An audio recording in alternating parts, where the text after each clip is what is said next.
बहेलिया देख के बड़ा खुश, ऊपर देखा तो चिड़िया बैठी और इसने घोंसला पाया सूखा तो तुरंत उसमें आग लगाई। उसके माध्यम से उस लकड़ियों में अब धीरे धीरे आग लग गई और आग लगी तो उसका सर्दी दूर हुई, जान में जान आई। पानी बरस गया था तो पानी पीने का बंदोबस्त तो था, वो पानी पी लिया, पर भूख लगी। कोई अब दूर दूर तक पक्षी नजर नहीं आ रहा है, पर उसी पेड़ पर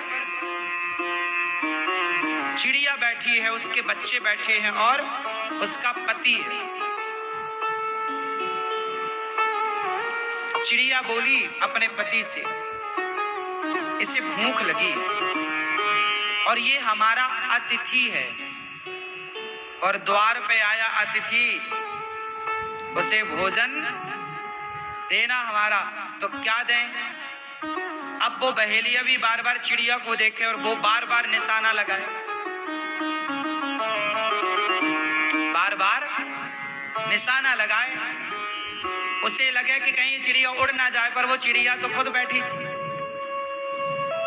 उसने निशाना लगाया भी, धनुष उठाया, बाण चढ़ाया, उसको लगा ये चिड़िया मर जाएगी तो मेरा बंदोबस्त हो जाएगा। चिड़िया बोली कि ये मेरे द्वार पे आया अतिथि है, इसको भोजन देना चाहिए।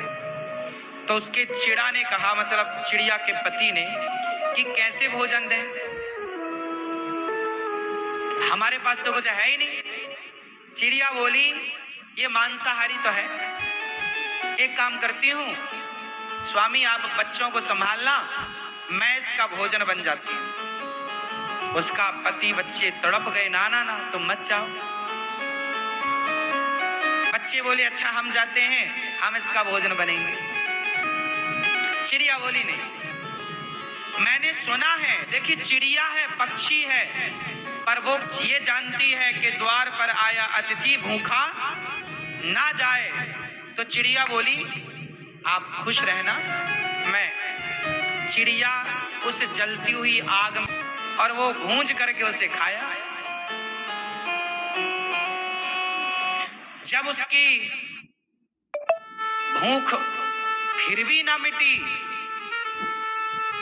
तो वो छोटे छोटे बच्चे बेचारे वो भी कूद गए। जब बच्चे कूद गए तो उसका पति वो भी कूद गया।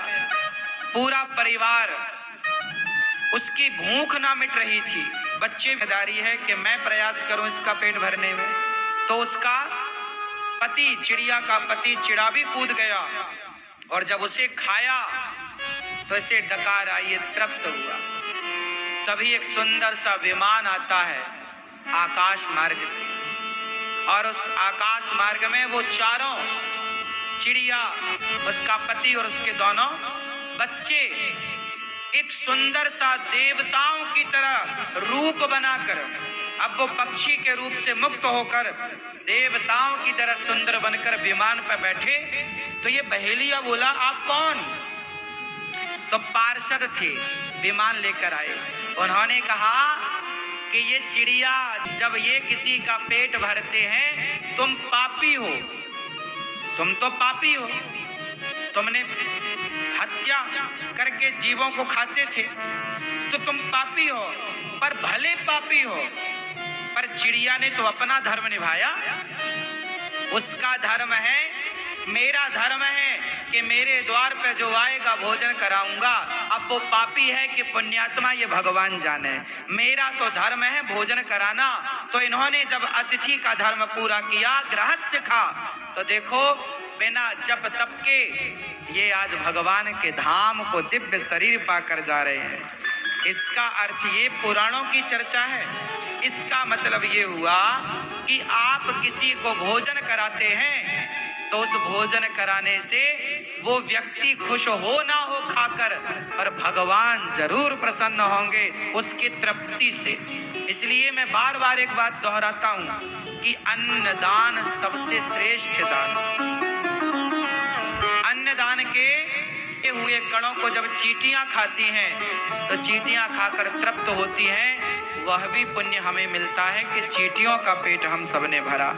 इसलिए इंसानों का, पक्षियों का, पशुओं का, चींटियों का, सबका पेट भरना हम सनातनियों ने सीखा है। इसलिए हम सबके घर से पहली रोटी गाय की, आखिरी रोटी कुत्ते की, मुट्ठी भर दाना चिड़िया का, आटा चींटियों का, और द्वार पे कोई साधु संत आए तो पेट भर भोजन। यही परंपरा में हम लोग पले और बढ़े हैं। क्यों जी? हमारी संस्कृति में हमने बचपन से यही देखा। इसलिए गौरी गोपाल आश्रम में कोई भूखा ना जाए। इसलिए ये दास अनिरुद्ध को लगता है कि हमारे द्वारा यदि ईश्वरीय कार्य कराना चाहते हैं तो हम पूर्ण रूप से समर्पण भाव से प्रभु की सेवा मान करके, ये सब आपकी सेवा, प्रभु की सेवा, इसलिए संत लोग रोज आते हैं। ये तो मेरा सौभाग्य है। आपके दरवाजे में कोई एक साधु अंग लगेगा, दान दिया। एक सेठ जी को पता लगा कि मैंने जो कमाया है वो सब यहीं रह जाना है, तो उन्होंने घोषणा कराई कि कोई ऐसा व्यक्ति जो ये बताए मैंने इतना कमाया, यदि सब यहीं रह जाएगा तो मतलब क्या। मैं चाहता हूं कि जितना कमाया हूं मेरे संग जाए, तो जो मेरे संग ले जाने की व्यवस्था कराएगा मैं उसे धन बहुत सारा इनाम दूंगा। अब बड़े बड़े ज्ञानी, बड़े बड़े पंडित, बड़े बड़े लोग आए कि भाई आज तक तो सुनो कोई एक रत्ती लेके ना गया, मरने के बाद तो एक रत्ती कोई लेकर, तो तुम क्या ले जाओगे? इसलिए तुम ये सपना छोड़ दो कि तुम जाओगे लेकर, कुछ ना जाएगा, सब यहीं का यहीं धरा रह जाएगा। उस आदमी ने जिद पकड़ ली ना, आप बताओ कि ये कैसे जाएगा। तब एक संत जी आए, नारायण नारायण जपते हुए, श्रीमन नारायण। ए भैया क्या भीड़ लगा रखी है? राजा वो सेठ बोला, महाराज मैंने इतना कमाया है, इतना धन दौलत जुटाया, और ये सारे लोग कह रहे हैं कि तेरा यहीं छूट जाएगा।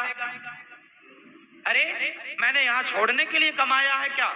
ऐसा बता, मेरे संग जाएगा तब तो मजा आएगा, यहाँ छोड़ गया तो क्या मजा है। तो संत जी बोले, फिर सुन, ये 100 रुपया है? बोलो हाँ। क्यों ये 100 रुपए है? बोलो हाँ। संत जी ने कहा, ये बता, ये 100 रुपए भारत का 100 रुपए है, क्या अमेरिका में इसकी वैल्यू 100 रुपए है? बोलो, क्या अमेरिका में इसकी वैल्यू 100 रुपए है? तो कितनी है?